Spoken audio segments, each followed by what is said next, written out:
The human brain, a true marvel of nature, capable of creating things such as the proof to Fermat's last theorem, CERN Hadron Collider, Beethoven's Ninth Symphony, and everything in between.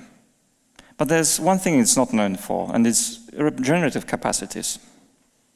One unlucky fall or a hemorrhage may abruptly erase years' worth of memories or strip us of abilities we take for granted, like speech.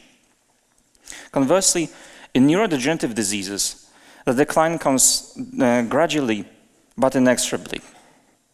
Currently, medicine doesn't have cures for these afflictions because the very substance of our thought, the nervous tissue, is gone permanently.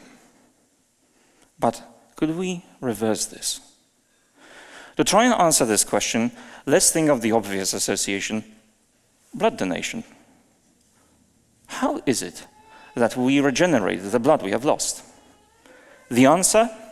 Stem cells. These are special kinds of cells that are capable of dividing into daughter cells that then differentiate into mature cells. In fact, all of us are covered with stem cells, hiding just beneath the epidermis.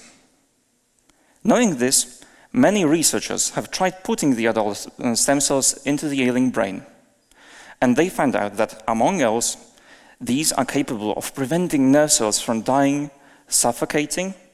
They help eliminate toxic waste and alleviate the destructive inflammation.